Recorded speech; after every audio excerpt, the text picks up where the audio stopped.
পাচ্ছ ট্রেন্ডস থেকে বাজার করে এনেছি। এই যে একটা ওর জন্য শর্টস, এই একটা শর্টস নেওয়া হয়েছে, আর এই হলো একটা শার্ট নিয়েছি। শার্টটা খুব সুন্দর, এটা ডিসকাউন্ট ছিল। আর এই একটা শর্টস নিয়েছি।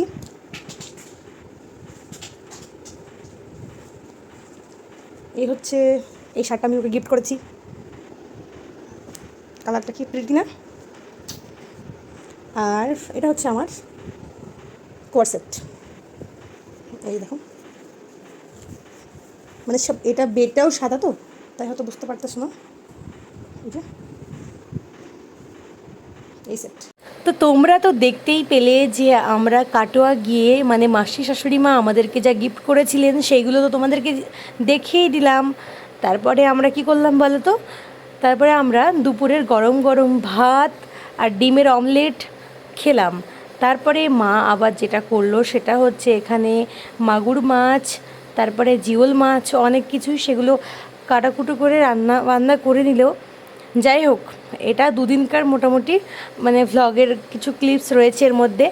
তো যেদিন আমরা মামা শ্বশুরের বাড়িতে বেড়াতে যাব আর কি, সেই দিন ঘুম থেকে উঠেছিলাম 7টা নাগাদ, আর আমরা উঠে একটু মানে মুড়ি আর চা খেয়েছিলাম, মুড়ি বেরেস্তা। তারপরে রেডি হয়ে চলে গেলাম ছোট ইটনা। তো ছোট ইটনাই দেখতে পাচ্ছ আমরা রাস্তাতে আছি দুজনে, আর ছোট ভাই আর মাম্মিজি আগে থেকে চলে গেছে। তো যাই হোক, আমরা বাড়ি পৌঁছে গেলাম, আর এই হচ্ছে সেই বাড়ি। বাড়িটা কিন্তু ভীষণ বড় একটা বাড়ি, বেশ লম্বা চড়া। আর এই যে দেখো, আমরা যেতে যেতে ওরা গরমে আমাদেরকে দিয়েছে কোল্ড ড্রিঙ্কস, তো আমরা সেটা খেলাম। আর আমি পরেছিলাম একটা স্বর্ণচড়ি শাড়ি, অবশ্যই তোমাদেরকে দেখাবো। যাই হোক, তারপর ওরা আমাদেরকে খেতে দিল এই যে তরমুজ, তারপরে ডিম, চা, চানাচুর, অনেক কিছু, বিস্কিট। এই যে খেলাম, খেতে এত ভালো লাগলো, তরমুজগুলো এত ভালো ছিল, কি মিষ্টি দেখছো। এরকম মাঝে মধ্যে ভুরি ভোজ হলে মনে হয় শুধু আমরা লোকের বাড়ি বলছি, রিলেটিভদের বাড়িতে শুধু বেড়াতেই যায় আর কি। যাই হোক, তার কিছুক্ষণ পরেই চলে এলো গরম গরম লুচি বা পুরি, ছোলার ডালের তরকারি ছিল, তার সঙ্গে চিকেন কষা, আর সঙ্গে ছিল রসগোল্লা। এত সুন্দর ছিল খাবারগুলো, খুব ভালো লেগেছিল।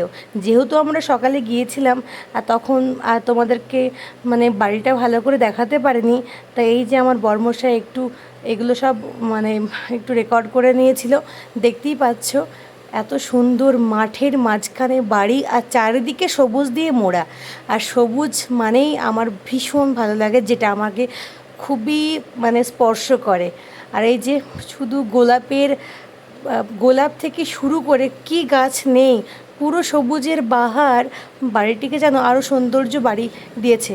তারপরে আমরা আবার বাড়ি চলে এলাম যে আবার যখন দুপুরে যাব, মানে আমাদের বাড়ি থেকে প্রায় আধা ঘন্টা, বেশি দূর নয় আর কি। তো বাড়ি এসে আবার স্নান করে আবার চলে গিয়েছিলাম তখন আমরা দুপুরের খাবারের জন্য।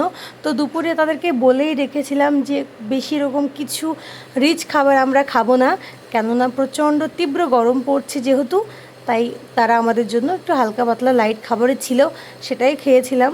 তারপর আবার মামা শ্বশুরের বাগান দেখতে গেলাম। আর এই যে বন দেখছো, সাদা সাদা উলু বন, কী সুন্দর ফুটেছে।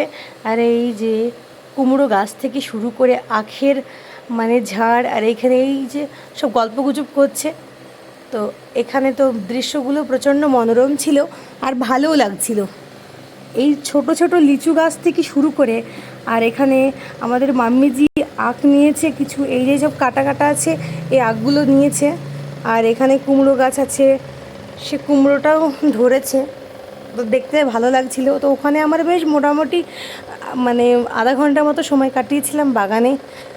গরম ছিল, তারপরেও ভালো লাগছিল। আর এই যে দেখো আফ্রিদি, আর দেখতে পাচ্ছ কি সুন্দর গাছগুলো সব চারিদিকে। আর আমি এই যে ড্রেসটা, সকালে তো শাড়ি পরে গিয়েছিলাম, তোমরা শর্টসে দেখেছো, বিষ্ণুপুরি সিল্ক পরে গিয়েছিলাম, যে শাড়িটা কি সুন্দর, যেটা আমার বর আমাকে গিফট করেছিল। আর এই যে একটা কোয়ার্ড সেট পরেছিলাম বিকেলে, এটা ট্রেন্ডস থেকে এনেছিলাম, এটা তো তোমরা দেখলে, এটা মাসিমণি গিফট করেছিল।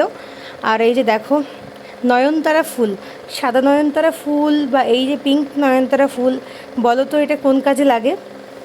কমেন্টসে জানাবে। তারপর আর কি, এটা ওটা করতে করতে দেরি হয়ে গেল, সন্ধ্যার দিকে চাও খেয়েছিলাম, কিন্তু গরমে সেগুলোকে আর মানে ক্যামেরা বন্দি করতে ইচ্ছে করেনি। যাই হোক, সন্ধ্যার দিকে আমরা রুটি আর চিকেন কষা, ডিম ভাজা মানে ডিমের অমলেট, মিষ্টি দই এইগুলো খেয়ে নিলাম। তারপরে তারা অনেকবার বাড়িতে থাকার জন্য রিকোয়েস্ট করছিল, কিন্তু আমাদের আর গরমে ভাল লাগছিল না, তো আমরা চলে গেলাম।